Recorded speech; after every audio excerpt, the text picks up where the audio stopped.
Astaghfirullahaladzim alladzi la ilaha illa anta khalaqtani wa ana 'abduka wa ana 'ala ahdika wa wa'dika mustaqim.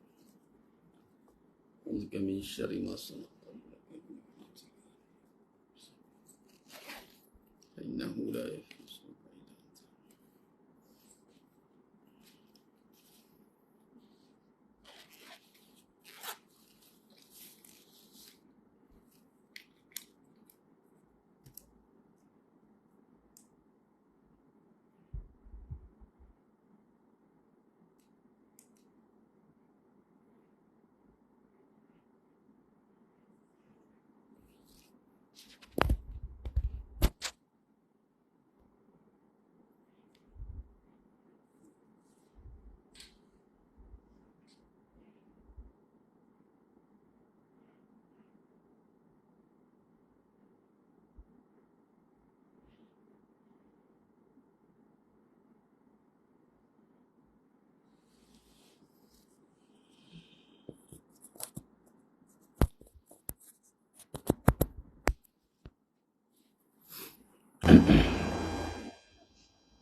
Astaghfirullahaladzim alladzi la ilaha illa anta khalaqtani wa ana 'abduka wa ana 'ala ahdika wa wa'dika mustaqim.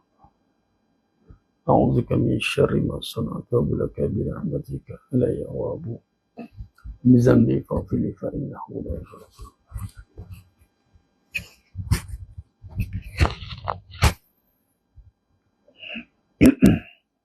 Bila ta'ala.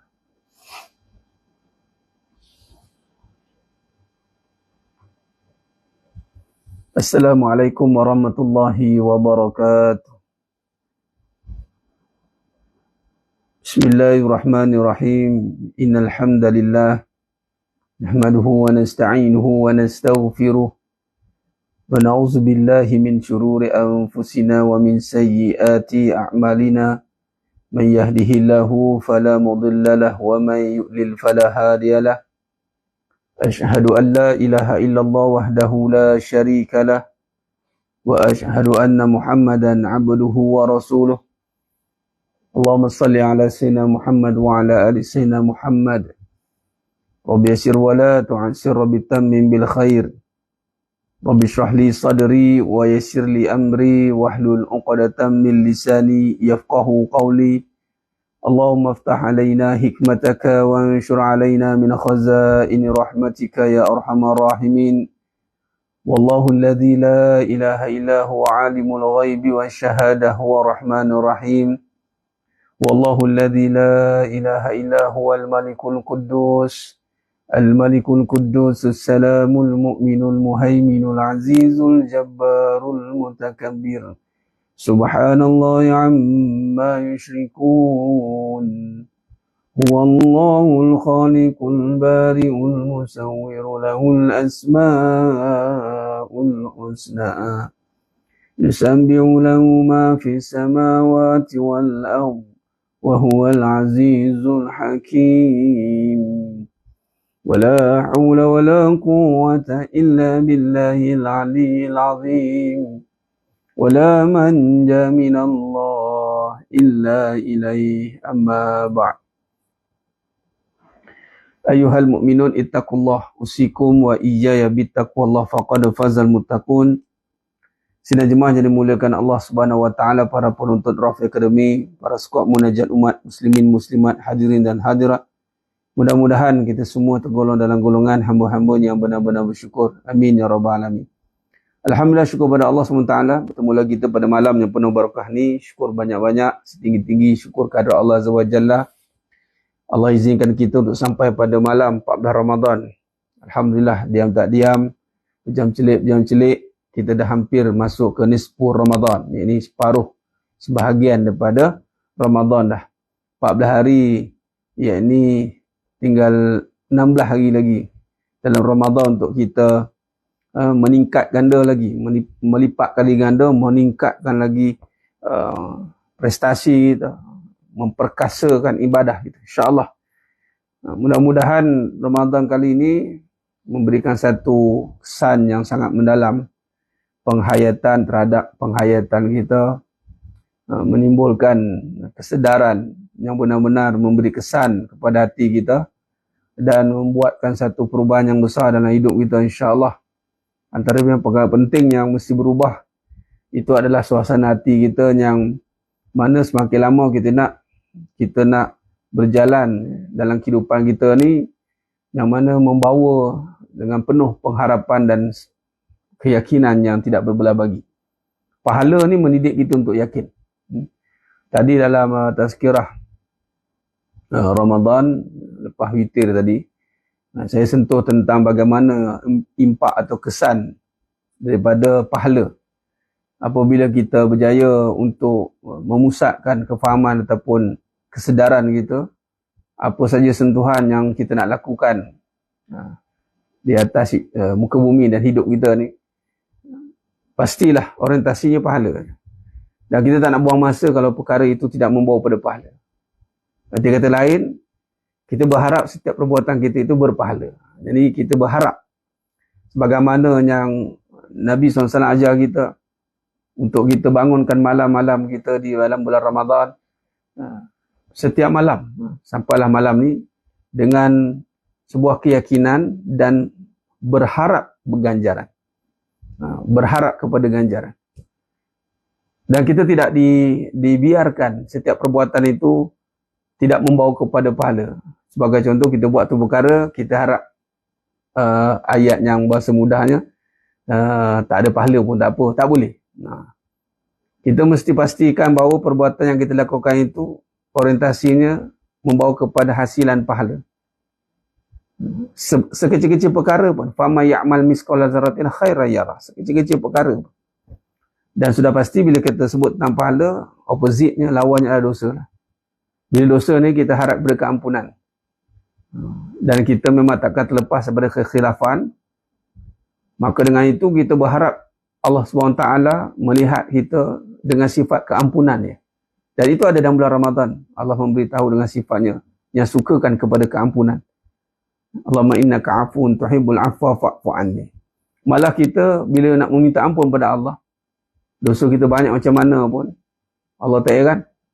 Kerana apa? Sifat Allah Ta'ala tu Maha Pengampun, kata Nabi SAW. Malah berbahaya kalau kita nak meminta ampun pada Allah, kita datang dalam hati keraguan, sehingga kan kita berkata-kata, bolehkah Allah ampunkan aku? Maka itu dosa tu lebih besar. Kenapa? Keraguan kita kepada Allah SWT. Hati-hati. Membawa maksud, bila kita berharap kepada ganjarannya, yang ini berbicara soal pahala, sudah pasti tidak boleh lari pada perbincangan tentang dosa. Bila dosa ni pula, kita berharap kepada keampunannya. Sungguh-sungguh yakin Allah ampunkan kita. Walaupun dosa dah mengunung langit, tidak boleh dalam hati kita. Sebab tu dia, bila kita tidak berharap pada pahala, maka Allah takkan bagi yakin dalam hati untuk yakin Allah ampunkan. Sebab itu bila kita tersilap, terkhilaf, Allah suruh kita gantikan dengan kebaikan. Kalau tidak, bila tak ada pahala, kita tak berfikir soal pahala, dan kita tak tahu ada pahala tidak. Tapi kesan adalah kita ada satu keyakinan bahawa Allah akan ampunkan kita. Keyakinan terhadap Allah Ta'ala itu.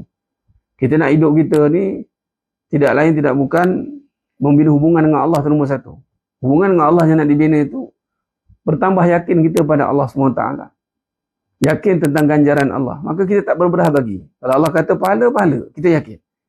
Keyakinan itu juga kita bawa kepada sifat keampunan Allah. Maka janganlah kita berputus asa, berputus harap di atas segala perbuatan yang kita lakukan atas kekhilafan kita. Kita yakin Allah Maha Pengampun. Ianya itu akan diterjemahkan apabila pahala yang kita harapkan daripada setiap amal perbuatan semua dalam amalan khusus dan sudah pasti ataupun amalan umum, perbuatan kita sehari-hari, Ia tidak akan dipisahkan daripada pahala. Maka pahala itu adalah orientasi yang mesti dijadikan sebagai fokus dalam hidup kita. Dan mungkin setengah orang yang tidak dibiasakan dengan perbincangan ini, dia akan nampak langka lah, nampak janggal, pelik. Kau ni main pahala-pahala dosa ni apa hal? Apa hal pula ni dosa pahala ni kenapa? Setengah orang. Tapi tak apalah. Kita akan, bila kita faham tentang kehala tujuh tu, maka Allah akan golongkan dengan kumpulan-kumpulan yang seronok dengan dosa pahala. Seronok dengan perbincangan pahala dan takut dengan perbincangan dosa. Kita nak golongan yang begitu. Surrounding kita, circle kita, kita nak ada golongan yang sealiran. Yang duduk dengan perbincangan pahala. Sudah pasti, macam contoh orang duduk, kalau sebagai contoh cerita bak duit, jumpa regu seronok cerita bak duit, berapa income seronok kan. Cerita bak duit, boleh buat itu. Setengah orang duduk dengan orang yang tak, mau kata apa, ya dia tidak ke situ perbincangan dia kan. Maka dia tak masuk lah, dia tak clan lah. Dia cari orang yang, orang bagi apa? Dia ni kalau cerita memang, ada dia idea dia pasal duit. Pandai betul buat duit. Seronok. Ada golongan macam itu. Tapi kita nak seronok perbincangan tentang pahala. Ada pun perbincangan duit, kita jadikan money make pahala. Bukan money make money. Dan ini kalau kita boleh didik dalam bulan Ramadan, kita minta Allah Ta'ala bantu kita insya-Allah. Kita akan nampak perubahan yang luar biasa lah. Sebab pahala ni dia akan memberi kita tenaga, semangat. Bagi contoh kan kita berpuasa, tak makan, tak minum ni. Kita ada semangat untuk bertahan sampai ke maghrib. Kerana apa? Kerana pahala lah. Padanya ada pahala. Dia mau semangat. Para sahabat radhiyallahu anhum ajma'in lagi dahsyat. Pahala yang Allah berikan kepada para sahabat itu sehingga kan sanggup bergadai nyawa. Semangat. Jadi semangat pahala ni membawa kita satu kehidupan yang tidak akan ada erti bosan, tak ada erti tidak tahu nak buat apa. Sebab dia dipandu arah dengan pahala yang memberikan tenaga, memberikan satu harapan yang tidak akan mengecewakan. Pahala ni dia memberi satu perbahasan yang sentiasa memandu arah kepada kehidupan yang kekal abadi. Bermaksud dia akan bawa kepada satu perkara yang sebenar. Contoh duit. Duit itu tanpa pahala dia menjadi perkara yang sia-sia. Bila sia-sia rugi. Bila rugi dia benda yang tidak membawa kepuasan. Walaupun dia banyak duit contoh. Tapi kalau pahala duit itu dibincangkan dengan pahala dan yakin dia, walaupun dia habis duit itu, digunakan sebagai contoh untuk infak. Habislah duit tu kan, habis. Nama Allah kata, jangan kamu sangka duit itu habis. Dan Nabi kata, bahwasanya duit itu bertukar menjadi nilai yang lebih besar. Harga tu, dia price kan, convert dengan value. Dan nilai itu sebenarnya lah yang membuatkan kita tidak rasa kecewa, resah, gerisah dengan ketiadaannya. Sebab telah ditukar exchange rate tu pahala.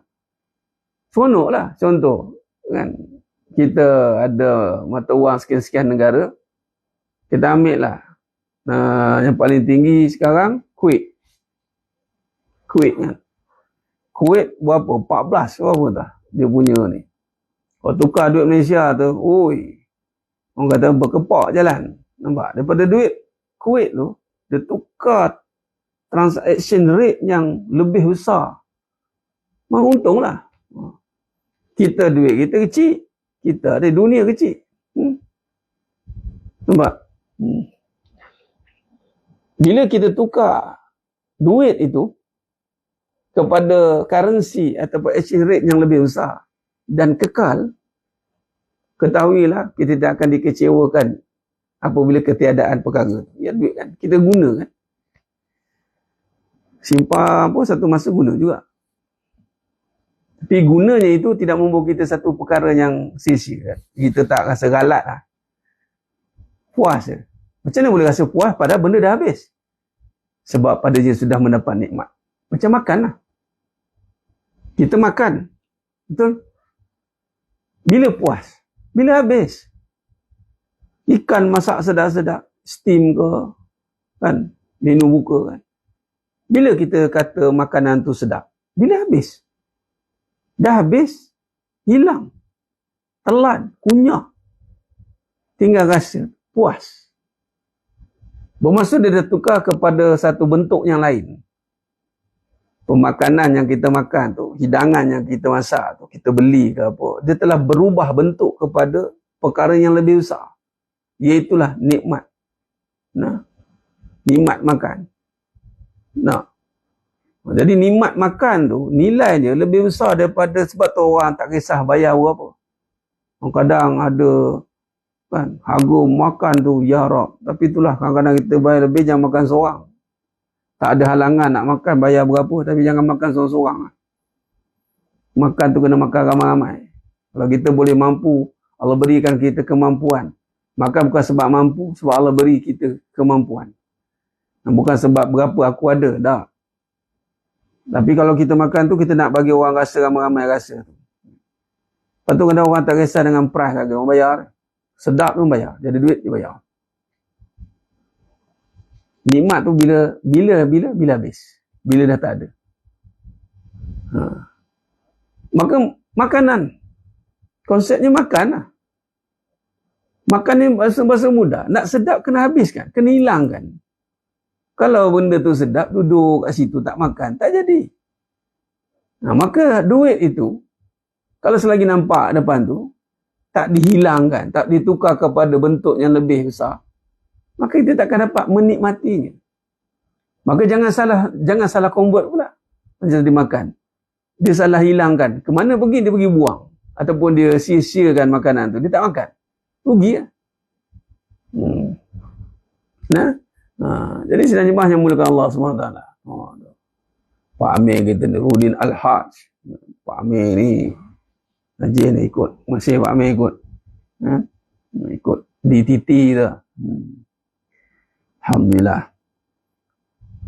InsyaAllah nanti ada masa kita buka sama. InsyaAllah. Jadi sidang jemaah yang mulakan Allah. Jadi itulah persoalan sedap tu kat mana. Memang itu persoalan kan. Itulah kurniaan. Dia bukan jadi perbincangan seumpama sejuk tu dekat mana. Ialah rasa. Rasa yang datang dengan kurniaannya. Dia bukan ada dengan benda. Dia adalah kurniaan yang datang daripada Yang Maha Esa. Yang Maha mengadakan lah. Itu cerita dia. Dan semua itu, selagi mana ada, selagi itu takkan rasa. Dia cerita tu selagi mana ada, lagi tu takkan rasa. Rasa apa? Selagi mana ada apa? Ada diri kan. Lagi tu takkan rasa nikmat. Rasa aku kan. Bila dah hilangkan, yang ni hilangkan kepada sifat kehambaan, hilangkan tenaga kita ni, kita habiskan untuk taat. InsyaAllah Allah bagi rasa nikmat. Itulah. Sama macam makan tadi kan. Bila makan, kalau masih ada, bila nak rasanya, habiskanlah.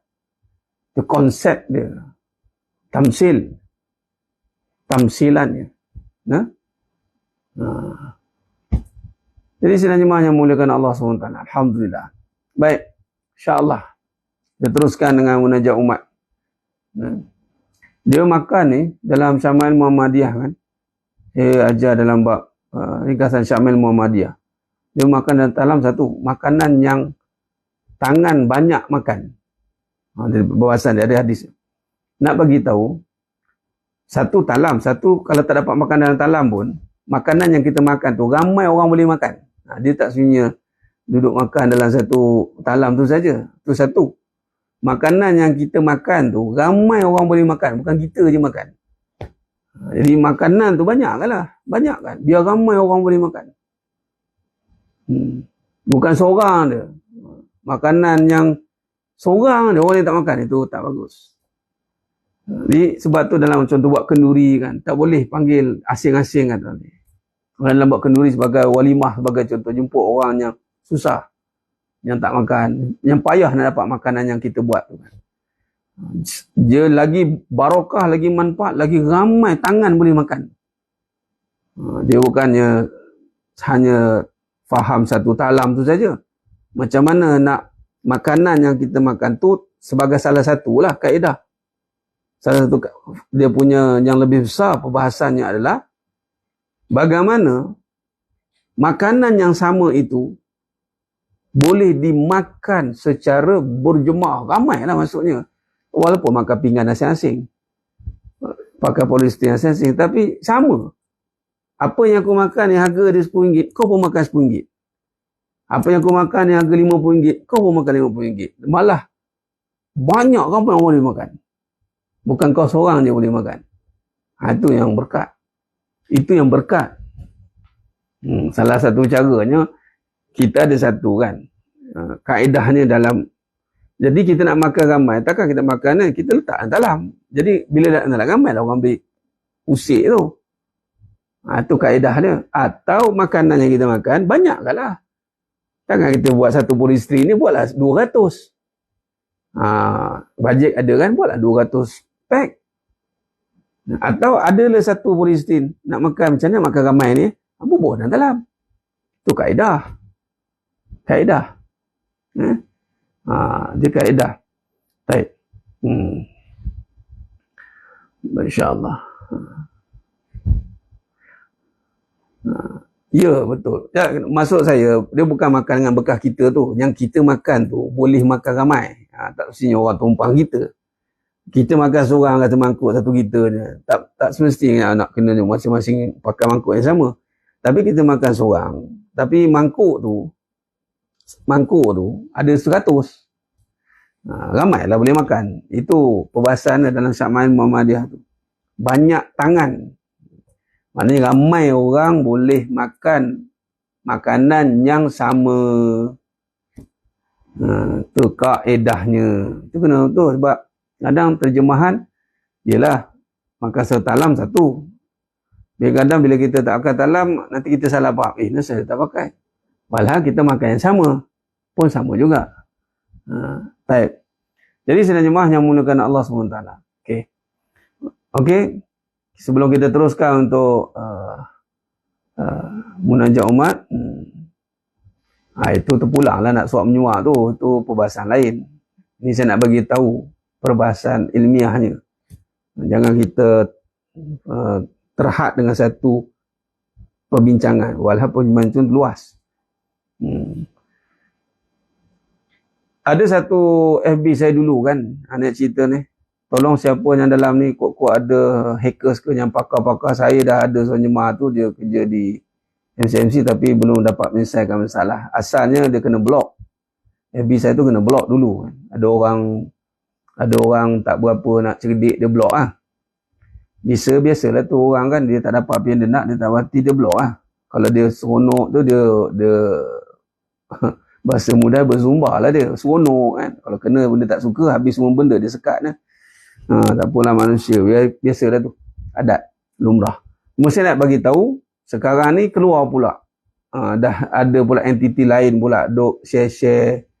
Setakat ni masih terkawal, cuma yang share tu page tak berapa elok lah, yang duk incas tu. Jadi saya tak tahu macam mana sekarang, duk tengah report je.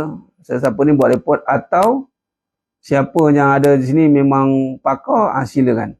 Silakan tolong. Sebab dia dah terbuka dah tu. Siapa yang boleh ambil balik, dia akan counter balik. Sebab sebelum ni tak boleh ambil. Memang block terus. Kita pun pelik. Asalnya dia report untuk delete. Permanently delete. Tapi kuasa Allah, tak boleh delete. Maka sempatlah semua bahan-bahan kajian, kata-kata hikmah disedut, digambar. Ditransfer ke YouTube semua, Alhamdulillah, dan masih boleh jadi rujukan. Cuma hari ni, tapi Alhamdulillah tu kata tiba yang kata tak ada dengan cerita pergi umrah tu, pandai pula keluarkan gambar saya pergi umrah pula kan. Tu mudah-mudahan itu, berharap itu sebagai petanda lah, seruan untuk balik kampung balik. Rezeki mudah-mudahan, amin ya rabbal alamin. Cuma kita bimbang, tak tahulah selagi sebelum perkara itu diselesaikan, kebimbangan jikalau tiba-tiba ada benda-benda tak patut, maka disclaimer awal-awal lah, tu bukan daripada saya lah. Cuma saya minta di dalam ini jemaah kita ataupun di TT dan IB, siapa yang ada kemahiran, kelebihan untuk counter attack balik, untuk ambil balik, boleh PM saya ataupun boleh bantu kat manalah, insya-Allah. Baik. Kat FB Ustaz tu ada wanita Arab ajak semua orang join grup Telegram pula. Yelah tu, itulah tu. Dia dah start masuklah, dia ada haywire lah tu. Baru kejap ni dia upload, Ustaz akan adakan kuliah duha pada 1 April 2024. Itu gambar lama tu. Gambar lama. Tak apa, saya nak bagi tahu tu je. Kalau dalam ni ada siapa yang ada Allah beri kelebihan untuk bantu, dapatkan balik. Tadi gambar Ustaz lama ke baru? Itu semua gambar lama. Gambar-gambar lama. Kan? Okay. Dan minta bantuan juga. Sebab ramai yang bila dia komen balik, lama tak dengar sihat, lama tak online. Parah. Ini parah ni. Maknanya dia ingat saya dah hilang dah radar lah. Tolonglah. Siapa yang ada kelebihan masa tolong bagi, tolonglah jawab. Tolong jawab, bagi share. Ada, dan terima kasih mana jemaah yang dah bagi share link kuliah kita. Di situ bagi. Tolonglah. Kadang-kadang saya terlepas pandang. Kalau siapa je nampak, lepas ni keluar status tu, komen terus. Ini bukan Ustaz terus. Bagi link saya terus. Ya? Okey, baik. InsyaAllah. Wallahu alam. Mudah-mudahan Allah lindungilah. Na'udzu kalimatillahi tammati min syarri ma khalaqa. InsyaAllah. Ya, silakan Puan Faridah, silakan. Boleh. Tolong jawab bagi pihak saya, bagi link mana jemaah yang tak tahu ataupun dia mungkin tak dapat jejak. Bagus juga ni jemaahnya, dia bila hidup balik, jemaah yang dulu tu tiba dia dapat detect. Jadi boleh bagi tahulah. Boleh bagi tahu balik. Okey. Ni masanya juga dalam keburukan tu, dalam keadaan yang tu ada hikmahnya. Jadi kita gunakanlah kesempatan ni. InsyaAllah. Baik. Wallahu alam. Baik, mari kita teruskan dengan munajat umat, insyaAllah. Mudah-mudahan apa yang kita panjatkan hajat kita ini Allah kabulkan, insyaAllah.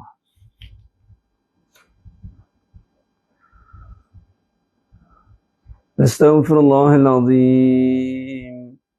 الذي لا إله إلا هو الحي القيوم وأتوب إليه أستغفر الله العظيم الذي لا إله إلا هو الحي القيوم وأتوب إليه أستغفر الله العظيم الذي لا إله إلا هو الحي القيوم وأتوب إليه بسم الله الرحمن الرحيم الحمد لله رب العالمين الرحمن الرحيم مالك يوم الدين إياك نعبد وإياك نستعين اهدنا الصراط المستقيم صراط الذين أنعمت عليهم غير المغضوب عليهم ولا الضالين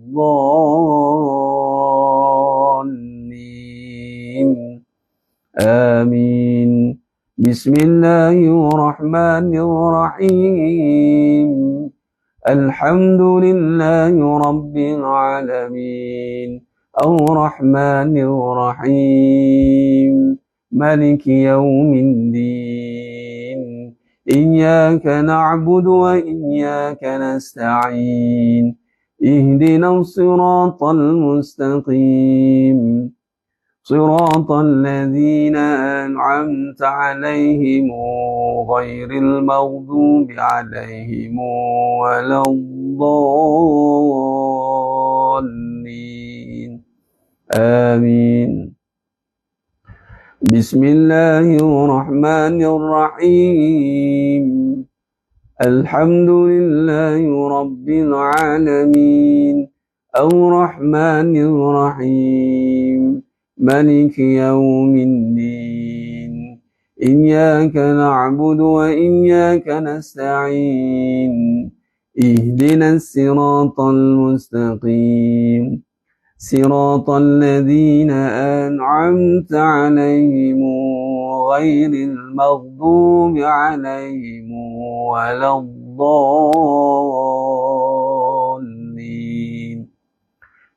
آمين. بسم الله الرحمن الرحيم.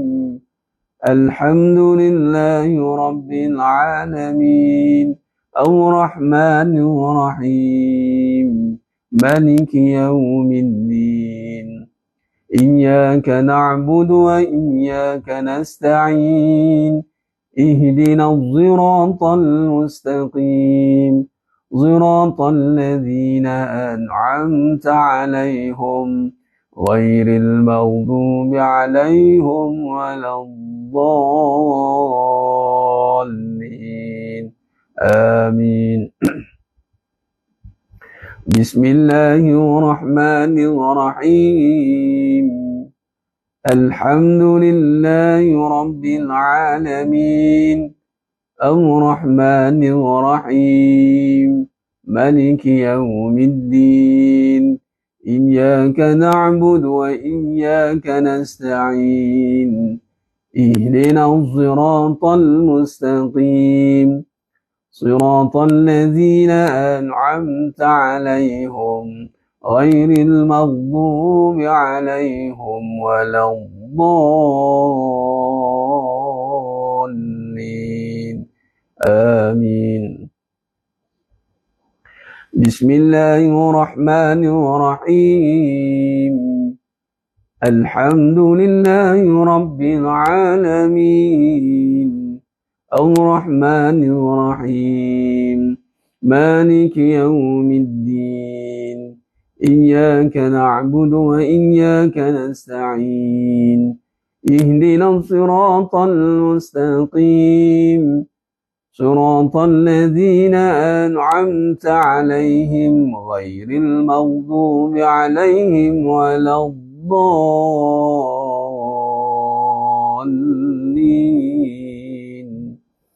آمين. بسم الله الرحمن الرحيم. الحمد لله رب العالمين الرحمن الرحيم مالك يوم الدين إياك نعبد وإياك نستعين اهدنا الصراط المستقيم صراط الذين أنعمت عليهم غير المغضوب عليهم ولا الضالين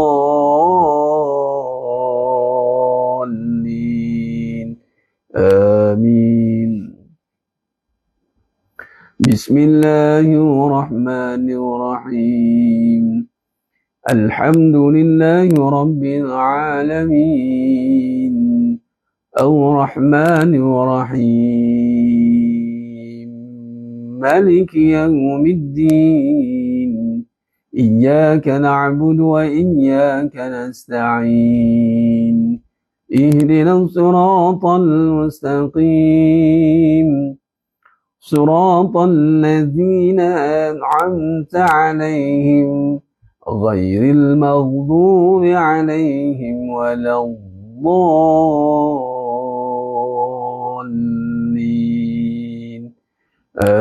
آمين. بسم الله الرحمن الرحيم. الحمد لله رب العالمين الرحمن الرحيم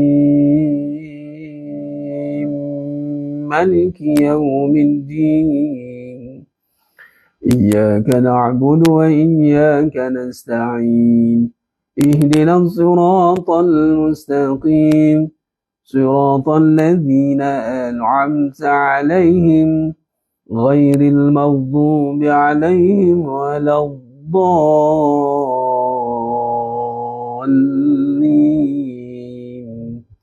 آمين. بسم الله الرحمن الرحيم.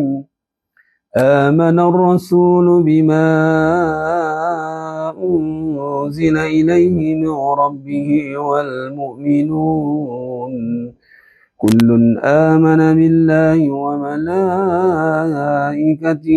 وكتبه ورسله لا نفرق بين أحد من رسله وقالوا سمعنا وأطعنا غفرانك ربنا وإليك المصير لا يكلف الله نفسا إلا وسعها لها ما كسبت وعليها ما اكتسبت ربنا لا تؤاخذنا إن نسينا أو أخطأنا ربنا ولا تحمل علينا إصرا كما حملته على الذين من قبلنا ربنا ولا تحملنا ما لا طاقة لنا به واعف عنا واغفر لنا وارحمنا أنت مولانا فانصرنا على القوم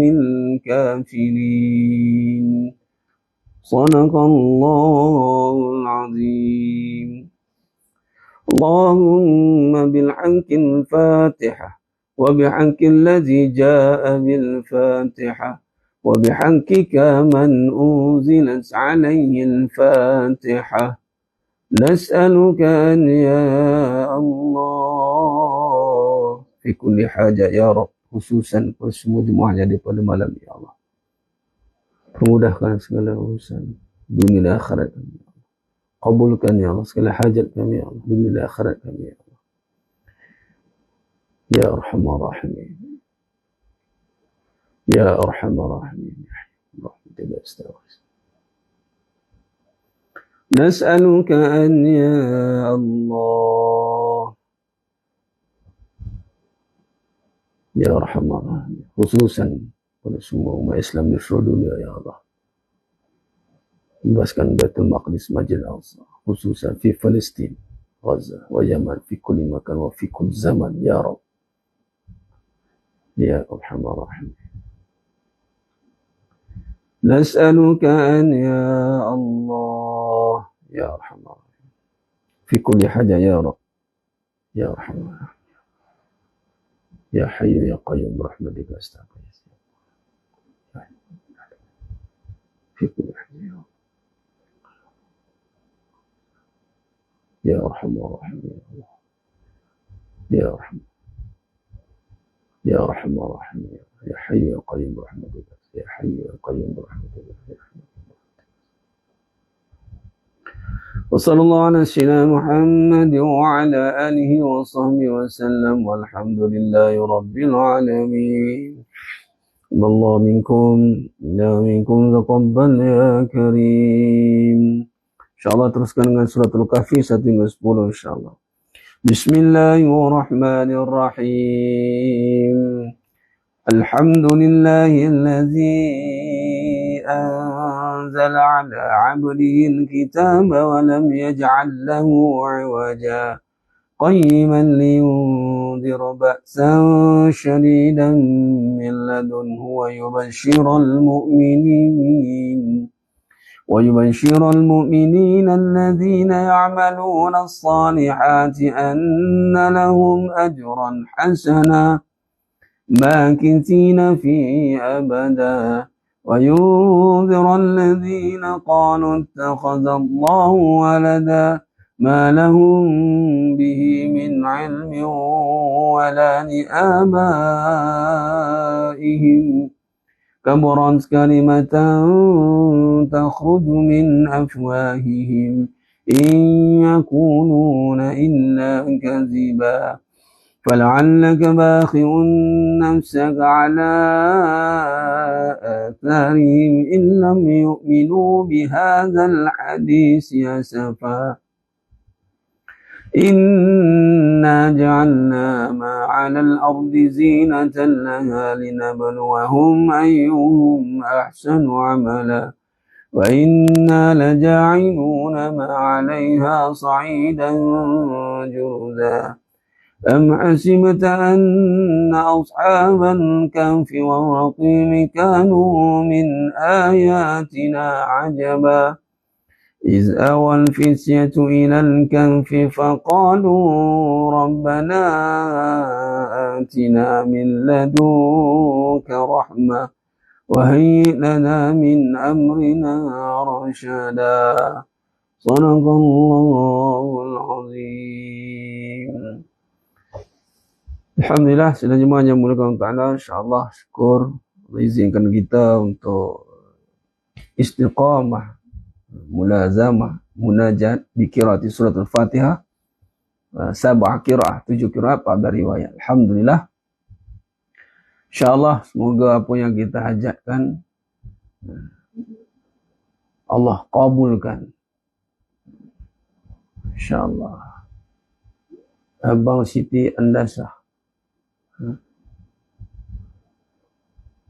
Yes, Isnun. Inna lillahi wa inna raji'un. Allahumma ighfir lahu warhamhu wa'afi wa'afu. Moga Allah tempatkan di kalangan orang yang saleh. InsyaAllah. Masukkan syurga ni tanpa hisab. Amin ya rabbal alamin. Di bulan yang baik. Alhamdulillah. Baik, misalkan tadi sebelum saya tutup, tadi terbaca soalan yang lepas tentang redha tu kan, redha suami tadi. Tentang pekerjaan. Bagaimana suami meredai seorang isteri yang bekerja sebagai pemandu, driver lah, membawa lelaki. Bila balik kepada hukum ni, maka dia kena tengok pada redha ni. Perbincangan dia panjang. Dia bukannya kata boleh semudah-mudah itu untuk meredai. Kita nak tengok pada situasi itu macam mana. Pertama, sudut tanggungjawab, kewajipan yang nak dilakukan soal bekerja. Adakah kerjaan itu benar-benar terdesak sampai kena tak ada pilihan, sampai kena macam itu kan. Jadi maknanya dia perlu diperhalusi lah. Perlu diperhalusi. Dan kita sebagai lelaki tak boleh semena. Ayat ni mudah. Jangan kita redha benda yang tidak selari dengan syariat. Itu saja. Itu kita kena tengoklah adakah perbuatan yang dilakukan oleh isteri kita itu selari dengan syariat. Ya, ini syariat contoh bekerja. Asal muasal kerja, dia bekerja ni semua orang bekerja. Kena salah faham. Bekerja tu apa? Perbuatan kan. Buat kerja rumah, semua kerja lah. Tinggal lagi tambah nak mencari harta. Cari harta, cari duit. Jadi asalnya tuntutan tu tidak daripada wanita, tidak daripada isteri. Asal. Balik pada asal, hukum asal tu. Wajib? Tak wajib. Okay. Bila bukan kewajipan, maka bila dia buat satu perkara itu, pertama dari segi syaraknya, adakah perbuatan itu status sampai wajib? Bukan wajib. Maka kita tengok kedudukan tu. Yang boleh disimpulkan, kita tak boleh nak semudah-mudah meredai. Jangan mudah nak redha tu, dan janganlah payahkan pula untuk redha lah. Mana kalau perkara yang benar dalam syarak, kenapa kita tak nak redha? Kena dipersoalkan pula. Dia start pandu di depan, bos belakang. Memang adat dalam badan uniform sekarang tak dinafikan, memang ramai wanita driver masa saya. Itu kenyataan tu kena tengok. Wanita driver, saya tak faham huruf tu, keadaan tu. Biasa jaranglah kita jumpa. Wallah alam, saya tak tahu situasi tu ada.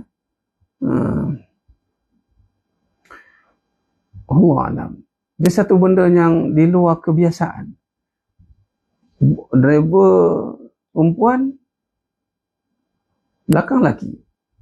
Bos.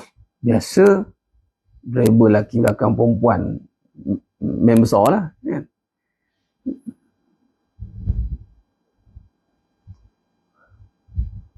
Seperti saya. Fitri Laila Azizah. Tu ada pun jawab.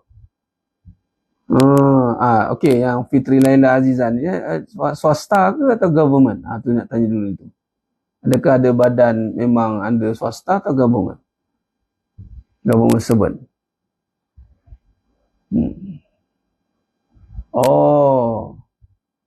Maknanya kerajaan. Sukar untuk saya jawab. Wallahualam. Kena perhalusi lah. Cuma perkara itu susah nak jawab. Buat ketua eskort lelaki. Maknanya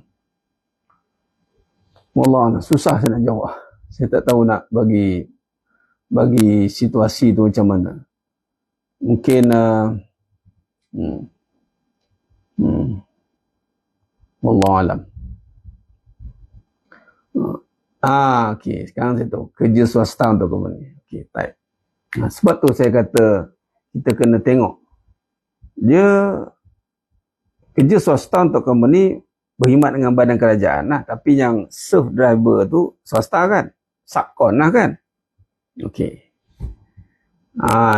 Itu yang kita kena pasti dulu. Saya cakap umum lah, Puan Fitri lah, dan saya tak nak pick point mana-mana pihak. Okey. Sebelum Allah bagi kita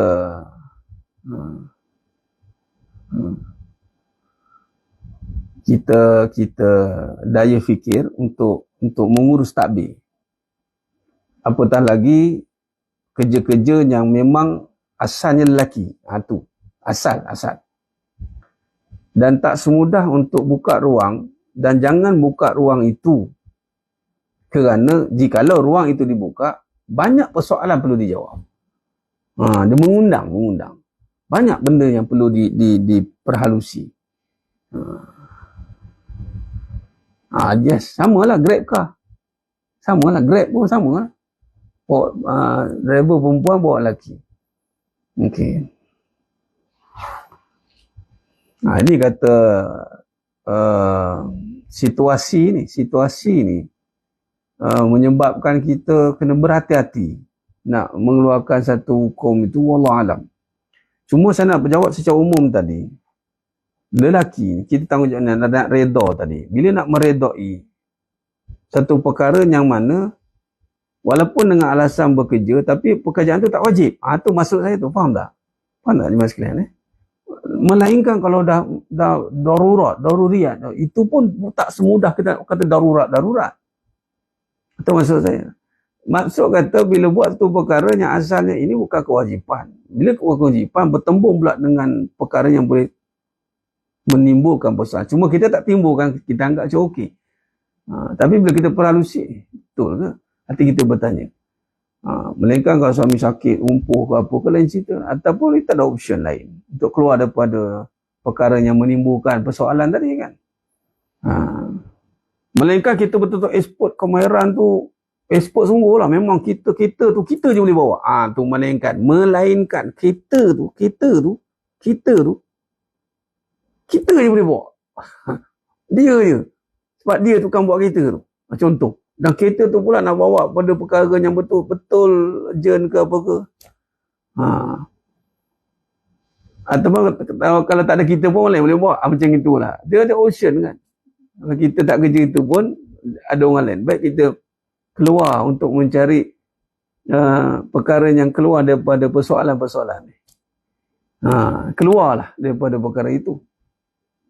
Sebab saya tak nak memberikan satu kenyataan yang akan nanti boleh menimbulkan berbagai tanggapan fahaman. Itu saja. Berbalik kepada hukum asal, meredai satu perkara, biarlah meletakkan kembali kepada hukum yang asal, dan meredai itu mesti selari dengan syarak. Itu saja. Kita jawab secara umum. Baik. Wallahu alam. Wa imma mana-mana wanita yang bekerja dan mencari harta di atas kapasiti kerana nak menyelesaikan banyak perkara, berdoalah kepada Allah supaya Allah tunjukkan jalan yang lebih baik. Jalan yang lebih baik. Jalan yang lebih baik, ilham itu. Kita jangan merelakan, dah saya je kena cek duit. Jangan. Kita kena bekerja. Dia macam ni. Bahasanya, betul ke kita nak kerja tu nak cari pahala? Tu arti betul ke? Sebab tu kadang-kadang timbul keadaan yang meresahkan, timbul konflik, banyak benda-benda yang tanpa sedar berlaku ataupun tanpa sedar hilang perhatian. Dia banyak tau benda tu akan efek sebab kita tak pergi kepada mul asal dia. Dan kita merelakan. Kalau dah terjebak pun dalam tu, kita sentiasa minta tolong ya Allah, tolong ya Allah. Bagi aku jalan keluar. Macam itulah. Bagi aku jalan keluar ya Allah. Tak selamanya macam ini ya Allah. Ini barang mungkin. Boleh jadi ada, boleh jadi tidak. Barang mungkin. Berharaplah. Jangan selesa lah dengan keadaan tu. Dah seronok pegang duit kan. Selesa lah. Selesa lah dia. Malah kadang-kadang tanam pula dalam fikiran pula. Ini sudah bagus ni. Ni sudah bagus kan. Dia dah datang satu perkara lain. Jadi mohonlah petunjuk agar ianya selarilah dengan syarak. Syarak letakkan wanita tu di mana. Lelaki itu kedudukannya di mana. Saya tak mampu Ustaz, ni bukan soal mampu. Ini adalah soal kewajipan. Maka datanglah pertolongan Allah SWT. Di saat memang kita tiada daya dan kemampuan untuk melakukan perkara itu. Ada soalan tak pasal. Waalaikumsalam. Apakah makna redha sebenarnya? Ciri orang redha dan redha. Apakah makna dan perbezaan antara ujian, musibah dan kifarah? Ini kita dah jawab dah ni. Ini syarahan panjang. Syekh Qadir Jalani cerita bab redha ni adalah meredai apa yang Allah bagi pada kita. Tanda Allah redha. Redha, raditu billahi rabba, redha. Redha ni menerima segala apa yang telah ditentukan Allah Ta'ala dalam hidup kita. Terutama dalam soal hukum hakam. Kalau Allah dah tentukan haram, haram. Kalau tentukan wajib, wajib. Redha lah dengan hukum itu. Redha lah dengan segala syariat. Yang ini menerima. Redha. Dia tak ada bantahan. No objection. Redha. Itu kata mardatillah. Redha ni dah tak ada lagi dah dakwa-dakwi dah. Itu kata Islam menyerah diri, menerima. Saya redha. Menerima, redha. Jadi kalau masih ada persoalan pada hukum tak sebenarnya macam tu, macam ni, maknanya dia belum pergi pada keredaan. Dia pergi pada pertanyaan. Dia redha, dia dah tak ada pertanyaan lah. Yang hanya adalah perbuatan. Perbuatan af'al untuk melakukan. Baik.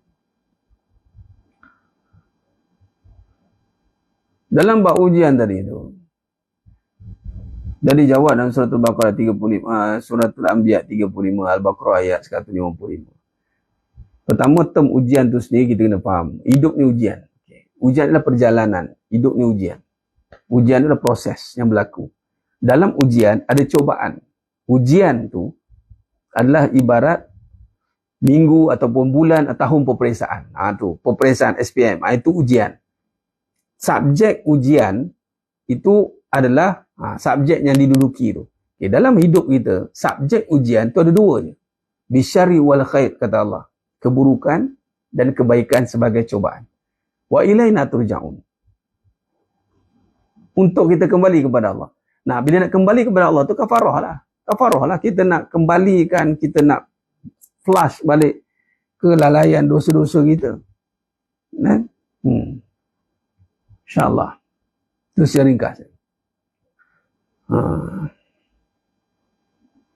Sebab tu redha tu dah tak ada pertanyaan perbuatan. Af'al lah kan. Dalam iman ni dapat amanu wa amilus solihat. Amanu, redha dan beramal. Itu je. Dah tak ada dah. Dah tanya dah. Itu je. Allah Alam. Okay.